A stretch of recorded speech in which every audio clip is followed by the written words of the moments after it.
իմ ասածը շատ կարճ կազմակերպչական բան է այդ ավտոակցիաների հետ կապված։ Մենք պետքա քարտեզով կարմիր քարտ ցույց տանք գործող կառավարությանը։ Ինչ վերաբերում է նրան, որ ոստիկանությունը ուշադիր հետևելու է, դրա համար մեր խնդիրն է խուսափել որևէ այնպիսի գործողությունից այդ ակցիայի ժամանակ, եթե իհարկե հատուկ չենք ուզում տենց անել, կարող է մարդկա իր բողոքը տենց է ուզում արտահայտի, մեր համար ողջունելի է, բայց առաջարկվող նվազ ռիսկային տարբերակը այն մարդկանց համար, ովքեր չեն ուզում ասոցացվել, չեն ուզում իրենց դեմքը երևա, պետք չի կանգնել, փողոց փագել, այնտեղ չգիտեմ, անկյունագծով քաշել երթևեկելի գոտին փագել, ընդհանրապես կարելի է երթևեկել մի քիչ ավելի անզգույշ, քան սովորաբար անում ենք, ասենք, չգիտեմ, եթե խուսափում ենք գոտու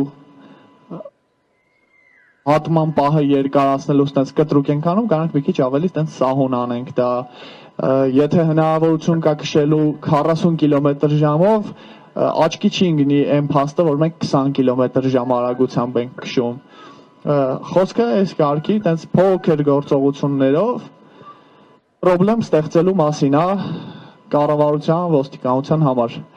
Քարտեզները պետք է դառնան կարմիր քարտեր կառավարության համար։ Այս ակցիան անում ենք առավոտ 8-ից, մի ժամաչափ ով կուզի ավել, ով կարա ավել, կարա անի դրանից ավելի երկար, եւ իրիկունը 5:30-ից առնվազն մի ժամ մինչև 6:30, դրանից հետո էլի ով ոնց կուզենա։ Այս այդ մասով ու մի հատ բան, քանի որ ես պայմանավորվածությունները,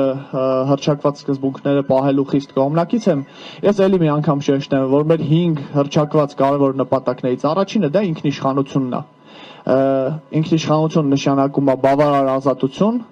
ցանկացած սուբյեկտի առաջարկած պլաններին ոչ ասելու, եթե դա մեր շահերից չի բխում։ Հետևաբար մենք տենց սենտիմենտալ հակվածություններ չենք կարող մեզ թույլ տանք որևէ ուղղությամբ։ Այս մեր համար սկզբունք է,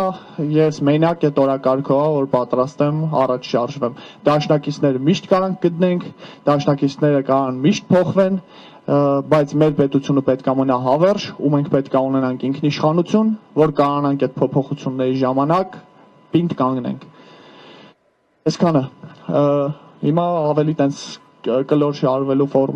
կլոր հավաքվելու ֆորմատ անենք, քննարկենք, որովհետև կարող է այդ մանր ակցիաների, սկսած այդ ավտոներով ակցիաների, դրան հաջորդող ֆիզիկական ակցիաների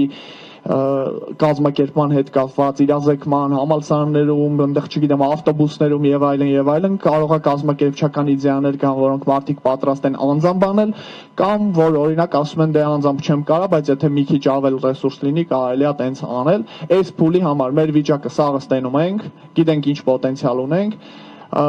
այդ մասշտաբների մեջ առաջարկներ քննարկենք իրար հետ։ Այսօր մի քիչ ժամանակ դրան տրամադրենք։ Ու մեկ էլ այն մարդիկ, ովքեր համոզված են, որ այս գործը ճիշտ է, ու հիմա այստեղ են գտնվում, հնարավորության չափով թող նաև իրենց մի քիչ տատանվող հարազատներին այդ հարցում համոզեն, որ շաբաթ օրը մենք կարողանանք միասին լինենք։ Շնորհակալ եմ։